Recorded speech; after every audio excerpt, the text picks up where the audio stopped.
আসসালামু আলাইকুম, সবাই কেমন আছেন? আলহামদুলিল্লাহ আমি ভালো আছি। আজকে দেখেন কি নিয়ে আসছি, গরম গরম পাতলা খিচুড়ি আর গরুর মাংস আলু দিয়ে। চলুন রান্নাটি কিভাবে করি দেখা যাক। তাই আমি এখানে গরুর মাংসটা আগেই ময় মশলা দিয়ে ম্যারিনেট করে রেখেছিলাম। তারপর আমি এখানে পেঁয়াজের মধ্যে আমি গোটা মশলা আপনার দারচিনি, এলাচি, তেজপাতা সব কিছু আমি এখানে গোটা দিয়েছি। সেটা আমি একটু যখন হালকা একটু পেঁয়াজটা নরম হয়ে আসছে তখন আমি এখানে মাংসগুলো ছেড়ে দিয়েছি। হ্যাঁ, এখানে আমি আজকে একটু রসুন, আলাম গোটা রসুন ইউজ করেছি একটু স্বাদের জন্য, অন্যরকম একটু ভিন্ন স্বাদের জন্য। তারপর যখন আমার এখানে মাংসটা পুরো কষানো হয়ে যাবে তারপর এখানে আমি আলুগুলা ছেড়ে দেব।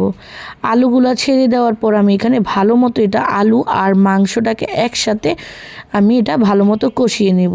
তারপর আমি এখানে লাস্টে আমি কাঁচামরিচ অ্যাড করব। কাঁচামরিচ অ্যাড করে আমি যখন এটাকে আবার ভালো মতো যখন কষানো হয়ে যাবে তারপর আমি পরিমাণ মতো এখানে পানি দিয়ে দিয়েছি। দেওয়ার পর আমি এটাকে ভালো মতো রান্না করে নেব। রান্না হয়ে গেলে এখন আমি খিচুড়ি প্রস্তুতিটা আমি শুরু করি।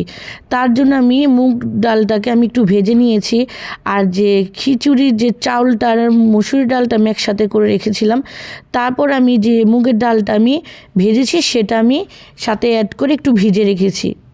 তারপর আমি এটা ভালো মতো ধোয়া হয়ে গেলে পরিমাণ মতো পানি দিয়ে যখন পানিটা বলক আসছে তখন আমি এটার মধ্যে যে চাউলটা ছিল সেটাই অ্যাড করছি।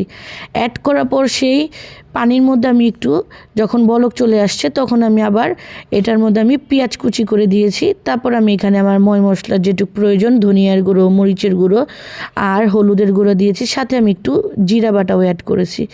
অল্প একটু পানি দিয়ে যখন আমার অর্ধেকেতে বেশি অবশ্য হয়ে আসছে তখন আমি আজকে একটু আমার স্বাদের জন্য এখানে আমি সবজি অ্যাড করেছি। সবজির মধ্যে আমি ফুলকপি আর মিষ্টির কুমড়ো আর আমি এখানে টমেটো অ্যাড করেছি, সাথে আমি স্বাদ মতো এখানে কাঁচামরিচও দিয়েছি।